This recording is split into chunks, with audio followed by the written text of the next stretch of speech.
There are plans to arrest Raila Odinga by the government. The government, under the hands of Kithure Kindiki, is busy coming up with a plan of arresting Raila Odinga. This is as a result of the continual activities of Raila Odinga that are going on. It is very, very sad that very inexperienced politicians think that arresting Raila Odinga is as easy as setting a trap for a mouse and catching it.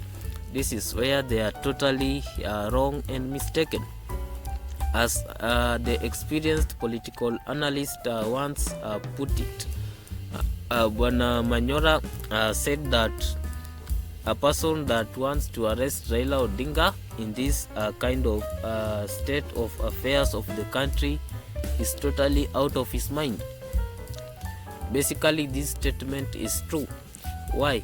When we look at the logistical setup and the challenges in place, it is not that easy to just go and arrest Raila Odinga, because you cannot just arrest someone on a pumped up accusation.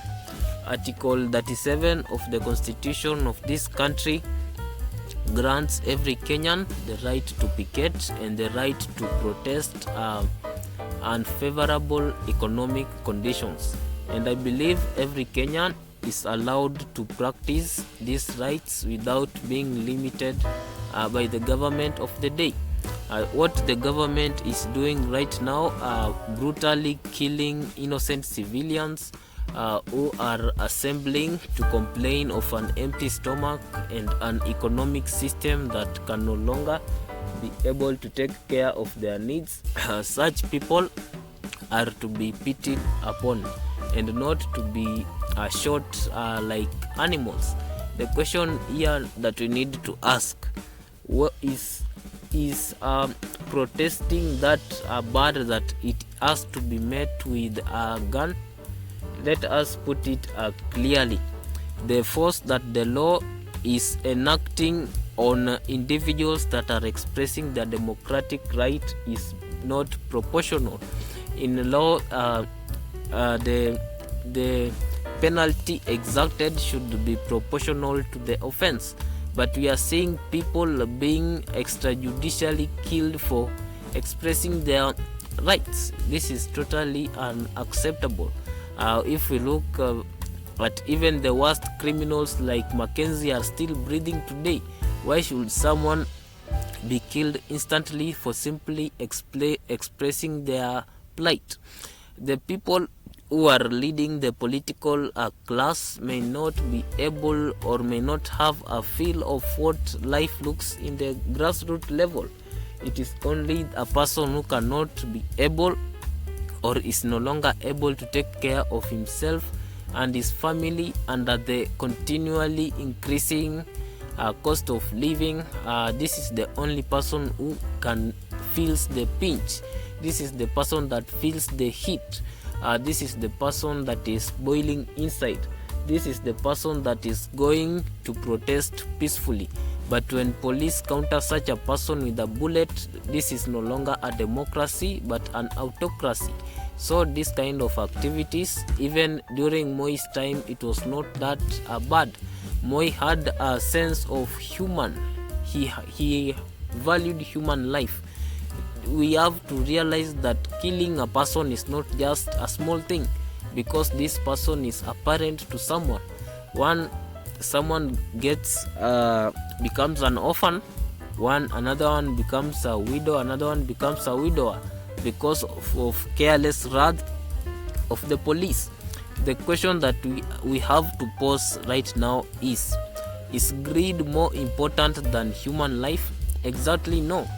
But the wheel of karma is always loaded, and whether they know it or not, or whether they want it or not, the perpetrators of this kind of conditions and crimes, one day, one time, they will face the same circumstances they are putting other people through.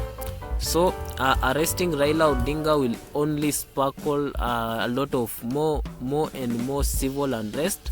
that will go on continually until the president starts behaving like a normal African, because the president's visions and ideals are very high, and the Kenyan taxpayers are not in capacity to be able to pay for these dreams.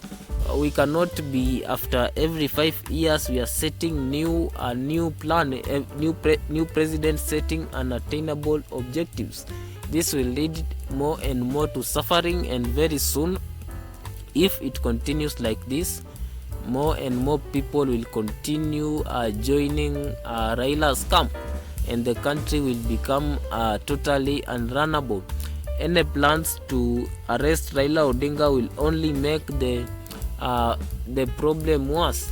Plans to block Azimio brigade from holding rallies will only motivate them, as Edwin Sifuna has already announced 3 demonstrations lining up at next week. So we have to be really thinking. This regime has to think instead of just acting because of emotion. One important rule is that you do not make decisions when you are emotional.